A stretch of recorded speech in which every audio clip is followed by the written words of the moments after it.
Relax. Relax. Okay. Oh, God. All right. Okay. Let's not. Okay. There it is. Right. With me right now, I've got Miss Diana, and what we're going to do is we're going to work with her on loose leash walking. As you can tell, she's very excited. She's ramped up. She's ready to go. I'm using a slip lead with her. A slip lead is just a leash that just goes over the dog's head. And the reason I'm using this is because anybody can use a slip leash. If you have a regular leash at home, you can make it into a slip leash. All you have to do is put the handle through the leash, zip it down. What we're going to do is we're going to do an exercise called the crazy person walk. What we're going to do for the crazy person walk is we're just going to teach her to follow us first and foremost. Before a successful walk starts, we actually start by making the dog sit and stay at the door, because we can't have a successful walk if we start the walk bad, which is your dog bolting and pulling through the door. So what we're going to do first is we're going to start with having her get behind the line. Diana, sit.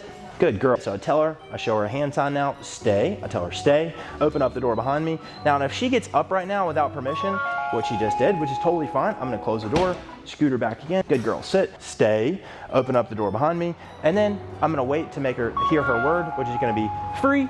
Good. And that means, hey, you're allowed to actually go outside doing what we call the crazy person walk. And the reason it's called that is because we go all over the place, because whichever way the dog pulls, we go the opposite way. So we look like a crazy person when they're first doing this. If this is her on the end of the leash and this is me, if she starts pulling me ahead like this, I'm going to break the tension in the leash by giving forward, and then I'm going to turn, pop the slack out of the other way, and then I'm going to tell her, come on, walk with me, something like that.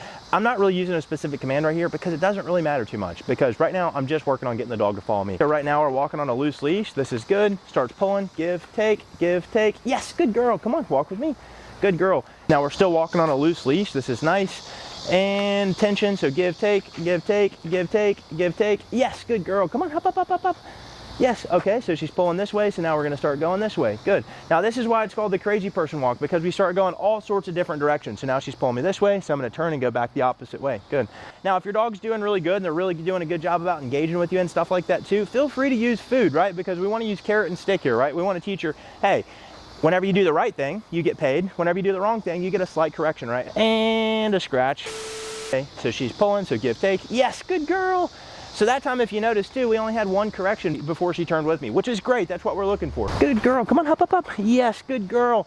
Now, if you notice too, as we continue working through this exercise, she's actually walking closer and closer to me, right? Which we're kind of up almost in the heel position, which is great. Now, as you're working through this though, your dog's going to go through, they're going to do really good, then they're going to mess up, they're going to do really good, then they're going to mess up. That's just part of training. That's a quick example of how to actually do the crazy person walk with your dog. So grab your slip lead, grab your flat collar, your regular leash, your prong collar, whatever collar that you're actually using to train this, take your dog outside and start working on teaching them to follow you first and foremost. And then from there, then we can tighten it up to doing loose leash, just walking in one direction to heel, things like that. But it all starts with that simple fundamental exercise. So let us know if you have any questions, drop them in the comments below, and we will see y'all soon. Bye.